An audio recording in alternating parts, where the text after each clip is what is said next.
لا يزال الخير حيا لا يزال إن في الدنيا سلاما وظلال أخبر الأيام. ایک قدرے سے ایک ہجرہ، اس سے کسی نے پوچھا آپ نماز کیوں نہیں پڑھتے ہو؟ اس نے کہا قرآن میں ہے وَلَا تَقْرَبُوا الصَّلَاةَ، نماز کے قریب مت جاؤ۔ اس نے بھی اپنی لیے قرآن مجید سے دلیل پکڑنی شروع کی، وَلَا تَقْرَبُوا الصَّلَاةَ، نماز کے قریب مت جاؤ۔ لیکن آیات کا اگلا حصہ اس نے نہیں پڑھا، وَلَا تَقْرَبُوا الصَّلَاةَ وَأَنْتُمْ سُكَارَىٰ، آپ نماز کے قریب اس وقت مت جاؤ جب آپ نشے کی حالت میں ہو۔ لیکن ایک حصہ اس نے لیا اور ایک حصہ لینے کے بعد قرآن مجید کی آیات کو لوگوں کے سامنے پیش کر رہے ہیں، وَلَا تَقْرَبُوا الصَّلَاةَ، نماز کے قریب مت جاؤ، قرآن مجید میں آیا ہوا ہے۔ تو ایسے لوگ بھی آپ کو دنیا میں ملیں گے کہ وہ استدلال قرآن سے کہے گا قرآن مجید کی آیات ہے اور میں اس سے استدلال کر رہا ہوں، لیکن وہ قرآن مجید کا اگلا حصہ نہیں پڑھتے کہ اللہ رب العزت نے کس حالت میں نماز کے قریب جانے سے منع کیا۔ اس حالت میں جب آپ نشے کی حالت میں ہو آپ نماز کے قریب مت جاؤ۔ تو ہر ایک شخص قرآن مجید سے اپنے لیے استدلال تلاش کرتے ہیں۔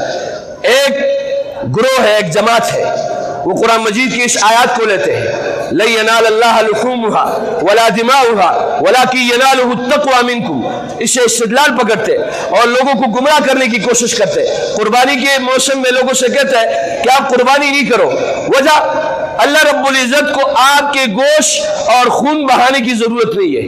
کیا کہتے ہیں؟ آپ کے گوشت اور خون بہانے کی ضرورت نہیں ہے، قرآن مجید کی آیات میں ہے۔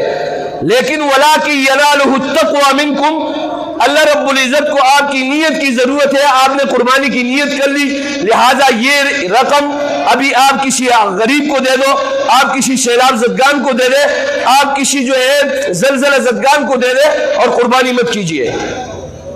میرے عزیز ساتھیوں، جب تک اسلام اور دین کو نبی پاک صلی اللہ علیہ وسلم کے طریقے سے نہیں کیا جائے گا، قُلْ إِن كُنتُمْ تُحِبُّونَ اللَّهَ فَاتَّبِعُونِي يُحْبِبْكُمُ اللَّهُ وَيَغْفِرْ لَكُمْ ذُنُوبَكُمْ۔ اگر نبی پاک صلی اللہ علیہ وسلم کی طریقہ کو اگر کوئی شخص اٹھا لے اور کہہ دے اس سے میں جنت پہنچ جاؤں گا، تو میں دوبارہ وہی شعر کہوں گا، ای راہ بمیری بترکستان میں روی۔ اگر کوئی شخص چاہے کہ میں حج کے لیے جا رہا ہوں اور وہ ترکستان والا راستہ پکڑ لے تو وہ حج کے لیے پہنچے گا؟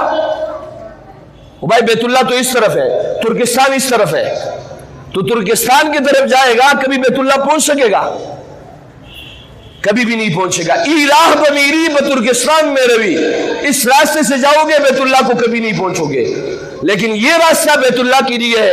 اگر نبی پاک صلی اللہ علیہ وسلم کا طریقہ، نبی اکرم صلی اللہ علیہ وسلم کے سنت کو بیچ سے اگر کوئی شخص ہٹا لے اور وہ کہے کہ میں اس کے ذریعے سے اس طریقے اس نیت کے ذریعے سے اللہ تک پہنچ جاؤ، وہ کبھی بھی نہیں پہنچ سکتا ہے۔